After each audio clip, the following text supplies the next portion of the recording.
But we're going to start with an example about McDonald's, because I'm sure no matter where any of you live, you all have probably eaten in a McDonald's, but you will definitely have heard of McDonald's, the fast food chain, because it is, after all, the largest fast food chain in the world, with 39,000 outlets spread all over the globe in 100 countries. So, there's something to be said for studying what makes McDonald's so successful. And the one thing I want to study in this section is looking to see how it successfully achieves its mission and vision statements. Now, I've just put on screen its corporate mission, which is to be our customers' favorite place and way to eat and drink.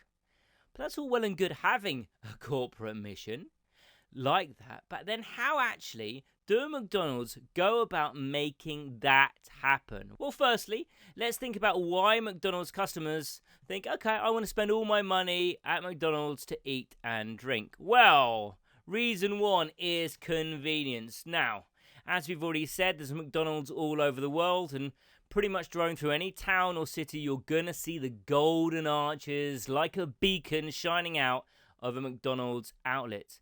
Now, the convenience here is that customers can go into any town or city in the world, can walk into a McDonald's outlet, or perhaps just even drive through the drive-through and get their food in a few minutes, which is perfect if you do want fast food. Secondly, we got consistency. And that's consistency of the quality of the food and the taste of the food. So no matter which McDonald's you go to throughout the world, you know what you're gonna get. Every item of the menu in any McDonald's is prepared in exactly the same way at whatever branch you walk into.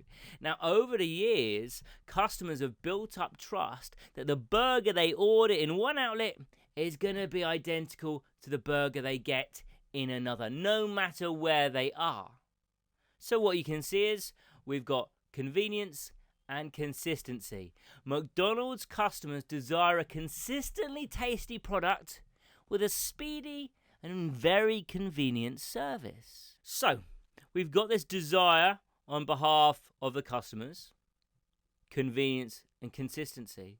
So how does McDonald's fulfill this desire in order to achieve its mission statement to be our customers' favorite place and way to eat and drink? Well, I'm going to give you the secret right now. McDonald's applies standardized and consistent procedures that every member in every outlet all around the world follow. So what are we talking about here in these standardized procedures? Well, we're talking about the positioning of the ovens. We're talking about the positioning of the grills and the fryers and the prep stations in every branch. They're all set out in the same tried and tested format in order to achieve maximum efficiency.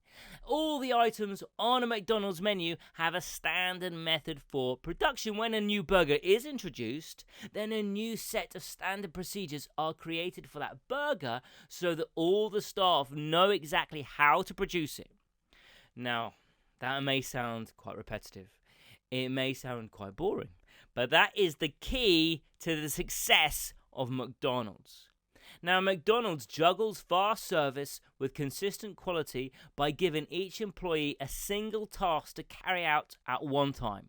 So you're not going to find a McDonald's employee cooking fries 1 minute and then running over to flip burgers the next. They stick to the same task until they are allocated elsewhere. And over time, each standardized task becomes second nature to staff, and that allows them to make and serve food faster and faster and with fewer and fewer mistakes. So, as we can see, McDonald's success relies heavily upon all of its staff following their consistent standard procedures.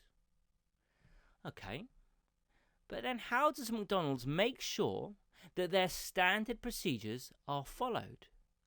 Well, that's where the branch managers come in. Now, each branch manager has the responsibility to ensure that their team follows the standard procedures successfully. And in doing that job, they are making sure the McDonald's mission statement is successfully implemented in the day-to-day running of their outlet. But what exactly would happen if the branch managers didn't implement these standardized measures successfully? Well, if that happened, the short answer, McDonald's mission statement wouldn't be achieved. The food would be inconsistent. Customers wouldn't think they could get the same experience at every outlet they go to. So if a customer was served a really fantastic Big Mac at one outlet in England, they could be served a very low quality Big Mac in another country or in another town or city. And if that was the case, their trust would begin to deteriorate. And then it would be likely that McDonald's would no longer be their favorite place to eat.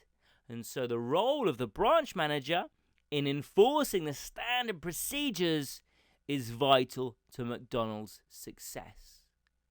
So, to ensure that your team is helping to move your organization towards fulfilling its vision, you need to be able to create operational plans for your team that are consistent with your organization's corporate strategy and vision. Now remember, your success as a manager is dependent upon the actions and the performance of your team.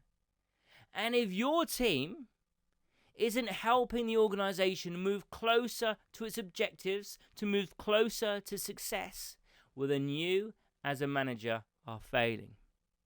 But don't worry, this section of this course is going to make sure that you've got all the right tools at hand, ready to create the most successful operational plans for your team. Okay, so let's zoom back to the main screen now. Hopefully we've shown you how important it is to have great operational plans as we move in to look at the relationship between strategy and operations.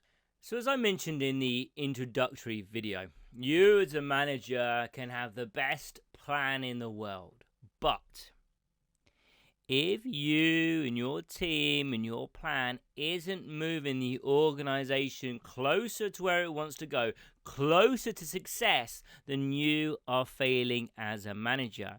So to make sure you integrate what the organization wants into your plan, it's really important that you take into account the organization's principles, its overarching vision and its mission. And you've got to make sure in your role as manager that your team plays a role in helping your organization achieve this. So, just to illustrate what I mean, let's bring up those famous golden arches once again. Now, in every department of McDonald's, whether it's an individual McDonald's franchise, or it's the HR department, or marketing, or the finance department, each of those franchise or departments has its own vital role in moving McDonald's closer to where it wants to go, closer to its success. Now, each of those departments are going to have their own goals. They're going to have their own objectives that everyone in that department needs to meet in order that they contribute towards McDonald's achieving its mission and vision. And this process keeps all the departments moving in the same overall direction. Now, I've used a couple of terms here. I've used vision statements and I've used mission statements. And often the two terms are used interchangeably, but they are in fact distinct. So before we move on any further, let's make sure we all understand what we're talking about. So a mission statement defines what your organization actually does in the here and now, its current purpose, its strategy, its values and policies, whereas the vision statement defines the position in which your organization wants to see itself in the future if everything goes according to its plans. So the question we can be asking ourselves now is, how exactly does an organization achieve its mission statement and its vision statement through its everyday activities? Because after all,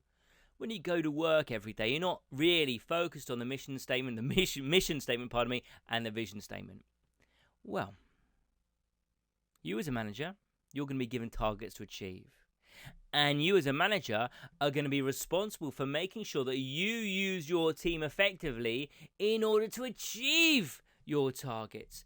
And your manager is doing the same thing. They're going to be using their team to achieve their targets, and their manager is going to be doing the same thing right until you get to the top of the company. And this relationship is summarized by something I introduced earlier on called the golden thread. So what we're going to do now is take a look at the golden thread, and there you can see it.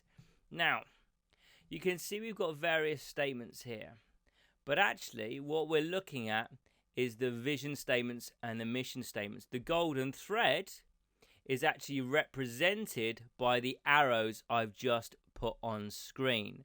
Now, the golden thread links the vision and mission at the top of the organization to each and every layer of the organization below. And this means that every activity carried out by every layer of the organization is aligned with the organization's vision and mission. So if the day-to-day activities are aligned with the corporate plan and strategy, and if the corporate plan and strategy are aligned with the vision and mission, every department, every team, and every level of the organization should be working together towards the organization's mission and vision, towards where the organization wants to go.